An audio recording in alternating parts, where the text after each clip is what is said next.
Major League Baseball now has a scheduled return date, but the 2020 season, as we all know, is going to look pretty dramatically different from seasons in the past. But here to talk all about the return of baseball from CBS New York is Steve Overmyer. How's it going, Steve? All is well here. We're back in the studios now, so we are safe and sound in a bubble of our own.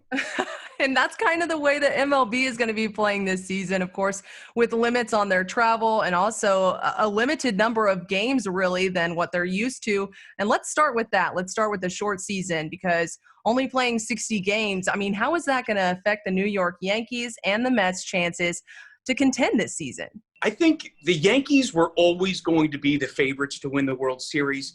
Maybe now they're just not as much of a favorite because there are so many variables to the season that would possibly lead them astray. Injuries, or somebody gets COVID-19, they could be out for a week, 2 weeks, and that's half the season for more or less. So, every team obviously is playing under those parameters, but I still think the Yankees are the class of the majors. They have an amazing starting rotation, and their lineup is better than anybody's.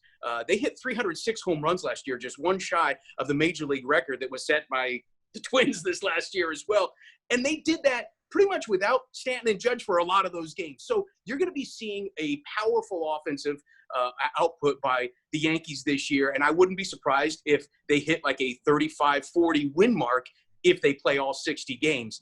For the Mets, it's a little different only because all of the other teams in the division have gotten so much better. It does help the Mets that, Yoenis Cespedes will be able to return at least in some action and not have to play the field and be able to play the DH. So that lengthens the lineup a little bit. So I think the Mets may be a little bit better than they were if they would have played a 162 season, only because there's so many, variables for this year. But I still think it's the Yankees who will be the class of Major League Baseball. And to help limit travel for each team, you touched on this just a little bit. They're only playing opponents in their division and the opposing league's regional division. So how does only playing in the AL East and NL East, how does that work in either of these teams' favor? Well, it's great when you're playing the Marlins and the Orioles, but it's not so great when you're playing the class of each one of those divisions. And let's be honest, the best division in the National League is the East. The best division of the American League is the East. The Yankees and the Mets are going to have a treacherous schedule of the best teams in all of baseball. It's going to hurt both of them because they're going to be measured up against teams like the Milwaukee Brewers, who will be playing much inferior talent a majority of the games. That just means that both the Mets and the Yankees have to play at their highest level against the worst teams to make sure that those games are wins. Every game is going to count in what is supposed to be a shortened season. And, let's be honest, the winner of this season will most likely be the team that stays the healthiest. It's not necessarily just about the depth of your starting pitching or how deep into the roster you can go. It's about which teams are going to be able to keep their best players on the field. And that is as big of a crapshoot as anything. And Steve, I think I already know what direction this next question is headed, but I know the season hasn't started yet, so it's all kind of up in the air. But if you had bold predictions for the playoffs, which teams will make it from the AL and the NL East? All right, the AL East, I'm still going to put the Yankees right up there, but I still like the Rays as well. The Rays have built themselves an amazing bullpen, and the way that this season should play out should lend itself to teams that have a strengthened bullpen. Because we're playing 60 games in 66 days, you're not going to have the same 5-day rest. You're going to start maybe 6-man rotations. Maybe you're going to start bullpen guys for a few games here and there. I think the Rays are better positioned to be able to move themselves into one of those playoff spots.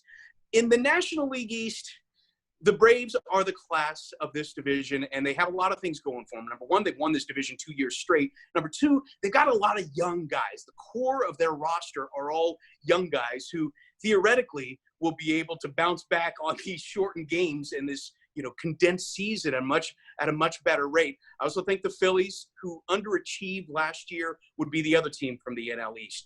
Bryce Harper is a guy who just completely mashes early in the season. And if he gets going at the rate that we expect him to go, there's not going to be any runaway in any of these divisions whatsoever. But I see it being the Yankees and the Rays and Braves and the Phillies. Maybe the Mets. if things can go right. If things can go right. Well, one thing that we know is not going to feel right for so many of the players is the fact that there won't be any fans in the stands this season. So how do you think that's going to affect the game? It's going to be strange. There's going to be a lot of things that will affect the game differently. I think the teams that are built on emotion, that need the fan support to push them over the edge, the comeback teams, the teams that that live off of those big innings are going to be hurt by not having any fans in the stands. The teams that are those steady, able to maintain a lead and hold on to it, those maybe older fellas are going to be able to steady the ship a little bit more.